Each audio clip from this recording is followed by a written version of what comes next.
Hey, what's up everyone? Welcome back to the channel. I want to start saying, hey, what's up my furry friends, because deep down inside, I really just wish I was a cat. But yeah, anyways, today we are going to be dabbling into preservation. It is the fall time.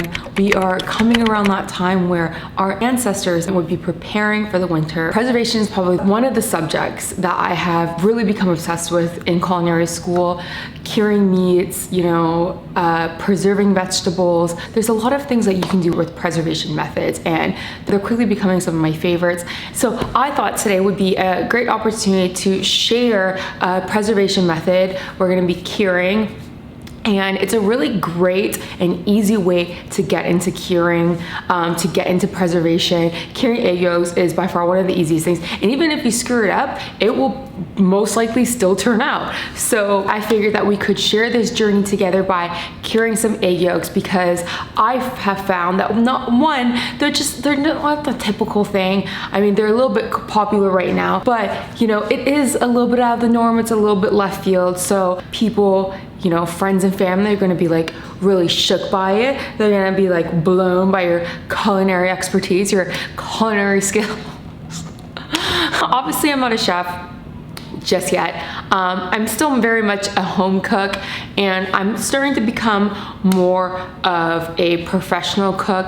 I don't think I would have the title of a chef for a very, very long time. A title of a chef is very respected, and to throw it around is just not the greatest thing to do. So if I've ever done it in the past, I apologize. But I'm learning, and I thought we could take this opportunity to learn together, and I thought I would show you guys a bunch of my tips and tricks that I've learned throughout preserving egg yolks that will make it so much easier for you. So yes, and yeah, I'm excited to start this with you guys. So enough of my talking, let's just get into the cooking. Okay, so the first thing you want to do is put equal parts salt and sugar into a container, into a pot, pan, wherever you have available, and just mix it together. So 50-50, or you could do 75 salt and then 25 sugar. It's completely up to you. Experiment, have fun with it. Here I am mixing it all together. You just want to make sure it's mixed thoroughly and evenly. And then you just want to grab a pan and put an even layer at the bottom. I do recommend you getting a deeper pan. I used a more shallow pan. I regret it. I had issues with it. A lot of the absorption from the water from the eggs all sunk to the bottom, and I found that I had more of a wet cure at the bottom. So I would definitely suggest putting more cure at the bottom. And right now I'm just using the back of the egg to make spots for the eggs, and now I'm going to be cracking some eggs into a bowl. I actually like using this method from removing the yolk from the white. You're guaranteed not breaking the yolk. You just have to be, gentle. It is a yolk after all. And once you're done that, just put it into each of the divots. And when you're done putting them into the divots, you want to leave some room. As a beginner, leave a little bit more room, but as you get more experience, you can probably leave less and less room. Now, once everything's all covered, you're just going to pop it right into the fridge. So now it's been well over 48 hours. I actually ended up leaving these in my fridge for a week because I forgot about them. Don't know how I forgot about them. They took up such a huge space in my fridge. But yeah, so now we're just removing the top here, and we're going to gently take our yolks out like so. And we're just going to remove as much care as we can, and then we're just going to set them aside. Once we're done, now you can put them into a bowl of water. I've done this more often, so I know to work fast to remove them because you don't want to rehydrate them, right? So, but if you're just a beginner, just rinse them off one by one, and put them onto a wire rack, and then we're gonna dehydrate them for 45 minutes. Now my oven goes to only 110. All ovens are different. If you can go down to 80, that would be great for 45 minutes. If you can't, that's also fine. I would just recommend leaving a little bit of it opened if you can, using a thermometer as well, just checking the temperature. And that's it. You don't want to dry them to the point where they actually look like they're a cooked yolk, right? You just want to dry them out to the point where they're not wet anymore. They'll look a little bit dull at first. Just pop them in the fridge and they kind of gain back that luster that they sort of lost in the oven. If you also have a dehydrator, that's great. Now we're getting into our pasta recipe here. So you're going to need 28 grams of butter per 100 grams of pasta. So here I have 80 grams of butter. I have some egg yolks. We're going to be using 2 to 3 egg yolks. I have a bunch of feta. The amount is completely up to you. It's very subjective. And here I have pecorino. You can use as much or as little as you want. And then here I have 400 grams of pasta. And for our salad, I have some heirloom tomatoes, some freshly picked basil leaves, some bucatini here. And if you didn't know, actually the leftover of mozzarella, that's how it was created. They used using the leftover of cheese to create mozzarella. Now here we have our heirloom tomatoes. We're just going to cut them into 4, and you're going to cut them evenly, obviously, and you're going to have sharp knives. I'm still learning how to sharpen my knives using a stone. I'm not the best at it, but I'm still learning. So, you know, my cuts aren't where they should be, but they're getting there. Once you have those tomatoes cut, then I got 4 cuts out of one of the little cheese balls, and I'm just putting it right in between. One in between, one on top. Now we're putting them onto a plate. Then I added 2 more cheese in the center. We're adding some olive oil. We're going to crack some pepper. Then we're just going to put some Maldon salt on it. It's very flaky. There's almost like a crispiness to them. It's a really nice salt, actually. It's probably one of my favorite salts to use currently. So once you have that complete, you're just gonna add a little bit of salt into the water, not too much, because there's so much salt already in the feta, in the pecorino, you know, in the cured egg yolks. Those are just salt bombs. So you want to be really careful with the salt. I know you're supposed to put a lot of salt. Usually you want to make the water taste like the sea, but you just want it to lightly taste like salt, not too much. But yeah, we're gonna put our pasta right into the pot. You really don't need that much water with pasta. Don't need oil either, just a little bit salt, and just make sure you're mixing it, you're taking care of it. Yeah, so pasta is kind of like being in a new relationship. You're getting to know each other, you know, you want to take your time, you want to nurture, and then after that, smooth sailing. So you don't need oil when you're cooking pasta. All you need to, I actually think it ruins the pasta, to be honest with you.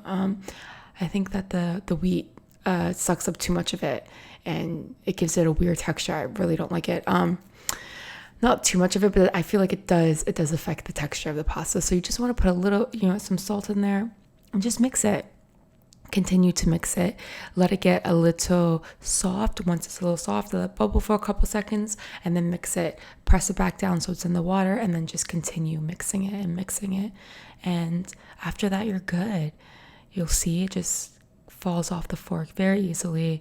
It's not too tough, and you're good. So no oil here, very little water needed actually. And the less water, the better, because then you're getting more of those starch build up in the water, which is going to give you a better consistency in your sauce, because we are using the starch water to give us that creaminess. Yes. Next, we are putting our butter into the pan. We're just going to melt this down. Once it's melted down, we're just going to add our pasta straight into the pot. Okay, so once all the noodles are in, you're just going to put some pasta water in there, mix it up, and then we're going to go straight in with our feta cheese. You're going to crumble it in, and you're going to make sure to lick every single finger when you're done, because we don't want to waste that feta. That good feta. Now, depending on the tanginess of your feta, you can either choose to add lemon or not. I did include lemon in the recipe. But right now we're just going to go ahead and grate our pecorino. I keep wanting to say Parmigiano Reggiano, but this is pecorino. Pecorino has more of a nutty flavor. I feel like it's a little bit more mild. It's not as sharp as Parmigiano Reggiano. It's just, I think it goes really well with feta cheese. Personal opinion.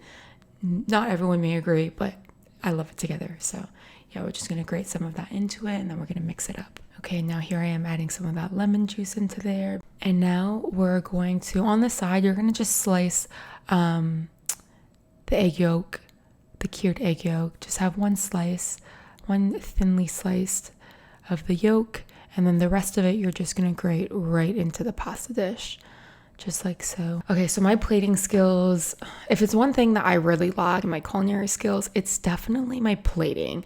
I'm not the best with plating, and I have a tendency of making my pasta a little bit dry because I feel like it needs to be a bit drier for me to make, you know, that lovely pasta mountain, and it doesn't need to be dry. I needed to add much more pasta water into it. So you go ahead, make that shiz creamy. It should be a lot more creamy than what it is, but I always get scared. It's something that I need to fix for sure. But yeah, right now we're just plating it up. Once you have it plated, you're gonna grate more of that egg yolk. I have a total of 2 cured egg yolks in this recipe, and it is really salty. So again, you're just tasting as you go, making sure you're not adding too much salt. Not over salting the water definitely helps. If you over salt that water, I am telling you, because you're adding that pasta water in, it is going to be a fail. So don't do that. Then we're gonna finish off with that pecorino all on top, a lovely, beautiful mountain of pecorino cheese. You cannot go wrong. But yeah, and then once you're done grating that cheese on top, you're gonna pop on that egg yolk to make it look like you just broke an egg on top of your pasta. Beautiful. So cute. My Asian side's coming out right now, you know, making things cute. It has to be cute. And that's it. It's time to eat. Okay, here's the food, finally. This is so cute. I don't know why I envisioned this in my head, but I did, and I made it come true. Okay, I have some extra pasta water. After all of that pasta water, look, that's it. You know, you don't need oil. So we're gonna pour some of this at the back end of it because I can already see that it's gone a little bit dry, right? I had to like take pictures. Anyways, let's eat. I'm starving. Okay. And here we have the Capri salad.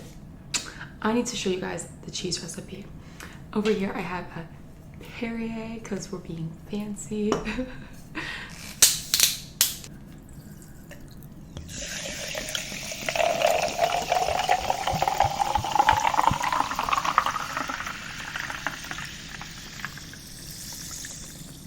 We're not getting much of that, you know, sizzle effect, but that's okay. And I have a clip in my hair because I put my bangs back today.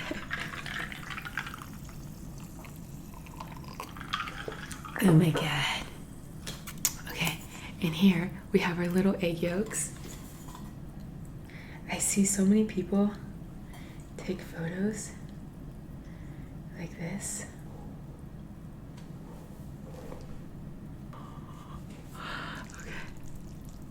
Oh, MG. Okay.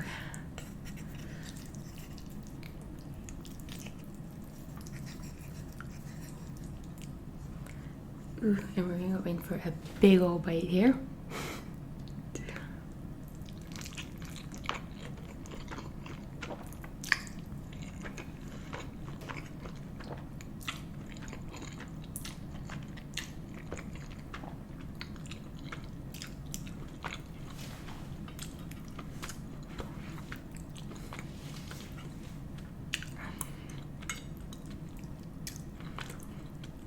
Okay, I felt like I was gonna choke there, I'm not gonna lie. Okay, wow, this is great. And this is actually so amazing. It's such a great take on my grandmother's, like, pasta she would make me growing up.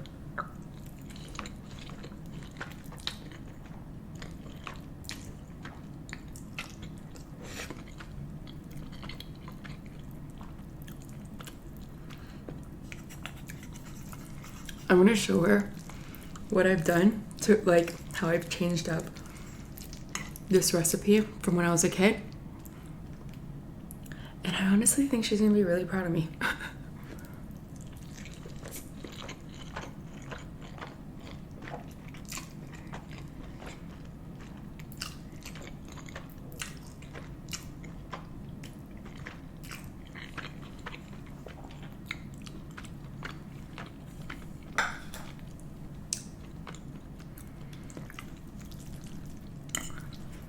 So the pecorino is so good with it. It had such a nutty flavor. to the feta. Feta and pasta is like my favorite thing growing up. Even classic Italian dishes, I'll put feta on it because I'm obsessed with feta. Definitely my Chinese, definitely my Greek side.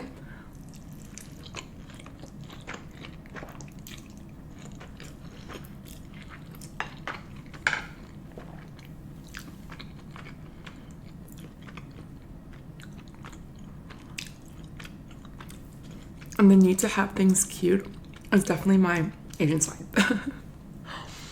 Okay. Capri salad with fresh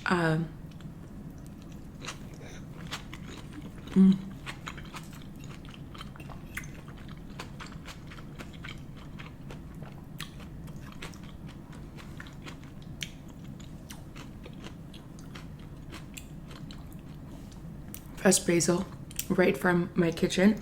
I've been reading this herb book because in school I feel like there's 3 things I'm really attached to right now, which you guys know the first one: preservation, curing, fermenting, pickling, my favorite.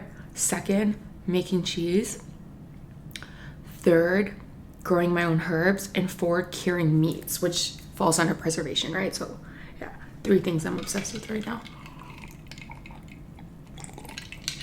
And I am eager to learn everything I can.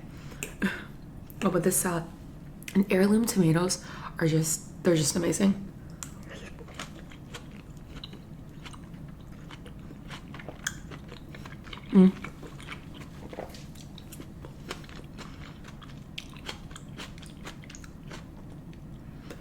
Have you ever had a fresh garden tomato, like a tomato straight from the garden?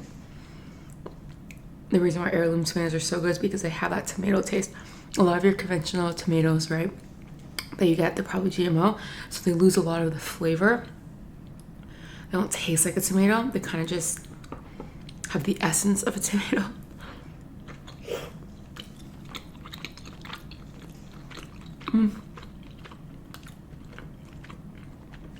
I don't even know if I would say essence, because essence is like pungent, right? It's just like a reminder that it's of a tomato. Like, no.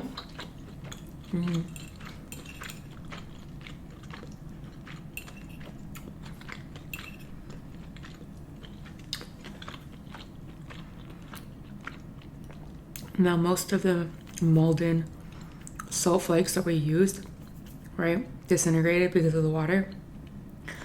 But I love those flakes because they add such a nice crunch to the meal, you know? Something that would otherwise be overlooked, salt, right? We kind of, salt's everywhere. We have so much in the world. We take advantage of it.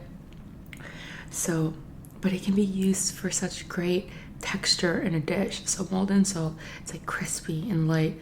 Probably my new favorite thing. I know it's been out for a while, but you know, I'm just starting to dabble into the culinary world here, people. So give me a break. I'm gonna mix this up actually, because now you see how much pasta this is. It doesn't come off as a lot, but it is a monster amount. I'm just mixing it up right now. Oh my god, see how much it is? The way I twirled it made it seem like it was like minuscule, but now that I'm mixing it, you can see that it is a freaking lot. What is that little, I feel like we gotta leave this guy. I'm sorry about the scraping in the back. That is waffle. She's being a silly little girl right now. So delicious.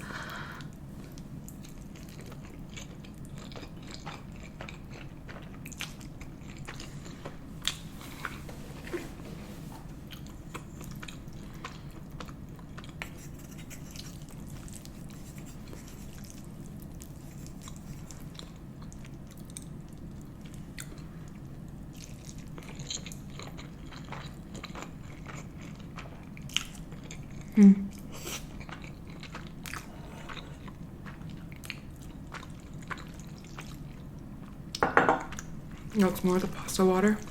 I'm still getting used to the measurements of things to make it creamy.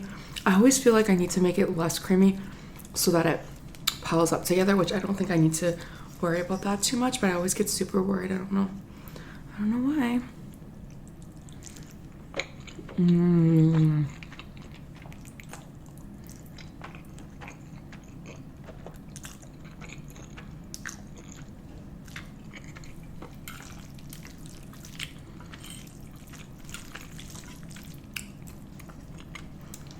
Yeah, definitely if you make this, don't be scared, make it a creamy texture. There's still a lot of habits that I have as a home cook that I'm trying to break now that I'm on the path of becoming a professional cook, right?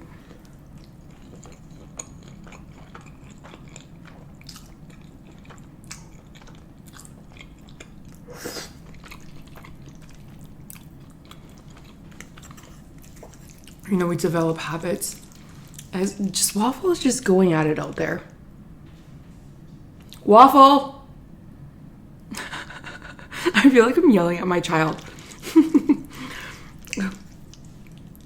Waffle! Jesus frickin' Christ. What are you doing?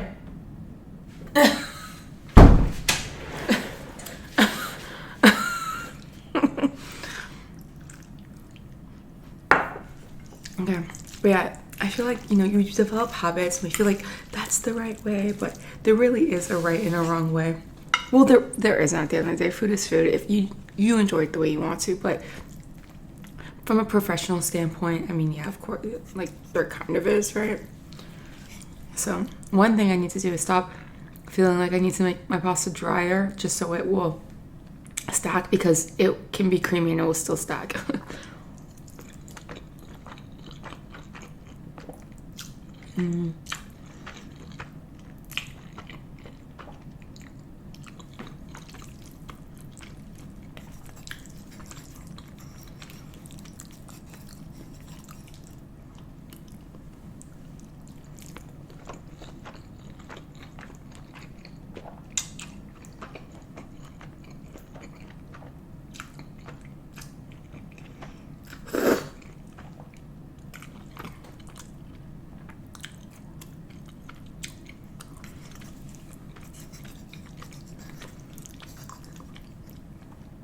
You see how much more creamy it is right now? Oh my god.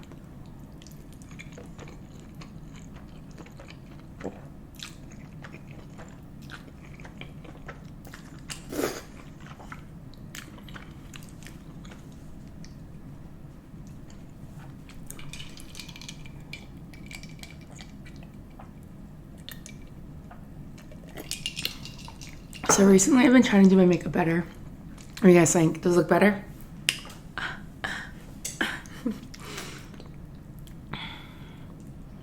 Take advantage of your local MAC stores, guys. MAC's Canadian. Did you know that? MAC makeup.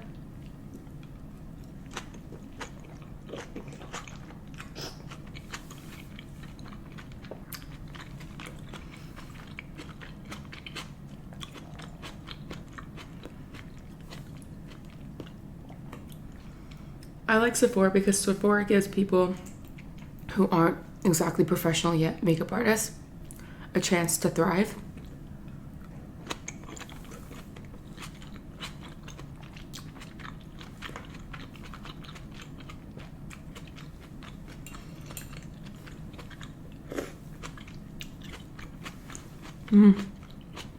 But I prefer MAC because they have professional makeup artists, right?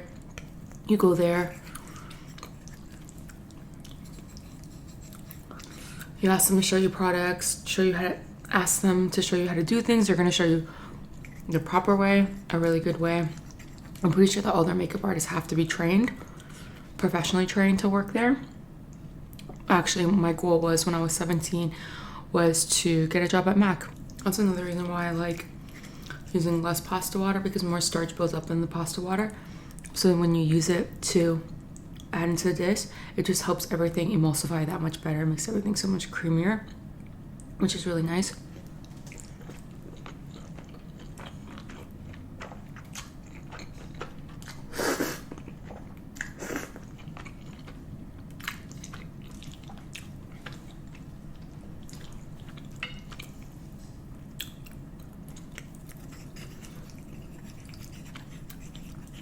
But yeah, I've been working on doing my makeup better. I went to the MAC store and I got the girl to show me, remind me how to properly do my makeup, because I get so stuck into routine and I don't pay attention to detail when it comes to my makeup. I should. So I just start like, it just starts becoming really muddy over time. So I went there and she showed me again how to do things, and I feel like it's looking tight now.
I was just thinking to myself that, you know, I actually, yeah, like obviously when I go out, I prefer smaller bites. However, I mean, also, I prefer smaller bites because I don't choke on my food.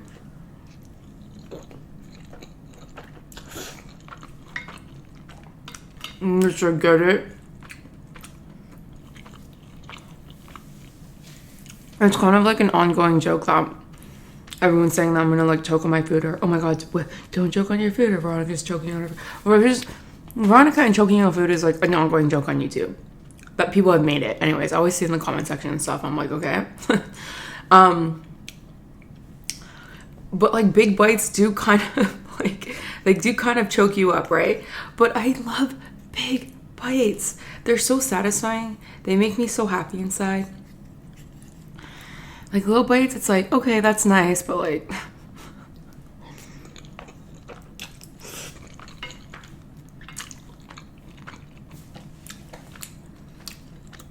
it's not as entertaining to watch as a big bite, you know? Which, I mean, this is a form of entertainment, right?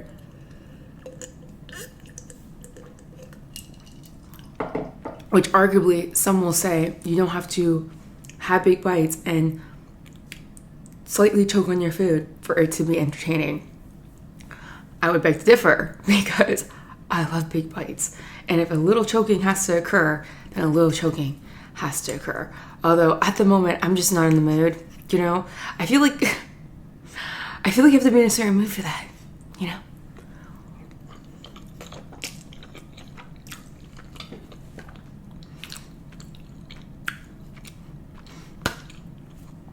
Now it's just not that time. And some might say, Veronica, you have to be in a certain mood to choke on your food. I guess, I don't know. Apparently.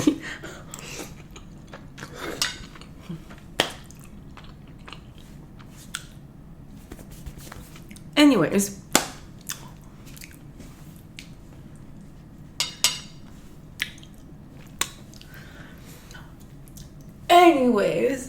Thank you for watching this video, guys. I hope you enjoyed the recipe.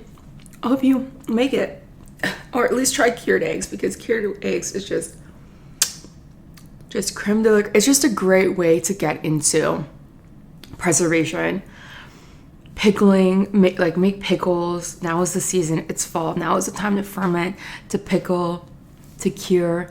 Now is the time to prepare yourself for winter, my furry little friends. And even though we have fridge. Wait, what's the plural of fridge? Is it a plural? See, that's what I'm saying, where I don't know English. I'm illiterate, okay? Fridges. All right, fridges. I know we all have fridges. It just doesn't sound right. I know we all have fridges, whatever, we're going with it. Okay, we are going with it. But, you know, it's still just so much fun for my, like, to have, in here is where I'm going to be putting all my fermentations. I have a couple pickled stuff in there right now because they have to stay in a dark, cool place, and this is the darkest, coolest place I have in my house. Point is that you should pickle and ferment and do all the great things that our ancestors used to do, because there could be an apocalypse one day and you will be screwed if you don't have some sense of how to keep food, though, unless you live in a hot place. But it'd still be good to cure some meat, you know. You can do it in the sand, you can sun dry stuff. Yeah, it's still good, okay? It's still good to know, because I'm sure that they have their off season too, of fruitation not blossoming as well as it would. Anyways, for my friends in the cold, if apocalypse ever occurs, these are some things you might want to know, especially if human life is at stake. You know, we gotta know how to pick up from the smaller pieces. Anyways, okay, we're going real left field right now. Anyways, my point is just have fun with food, guys, and continue learning, continue striving. Whoa. Continue striving, and just don't let the mean things people say to you, or don't let the opinions that others form of you, and just don't let this world bring you down and stop you from achieving your goals, and stop you from becoming a better version of yourself, because all of us aren't perfect. All of us have a lot of learning to do, a lot of forgiving to do, and a lot of moving on to do. And so with that being said, I wish you nothing but the best in life. Thank you for watching this video. That got real. I don't know how that got so deep, but it went there. And honestly, I'm not mad at it. So anyways, I love you guys so much. Thank you for watching this video. I did not finish all my food. Okay, I get it. Just enjoy the recipe. Okay, I love you so much. And until next time.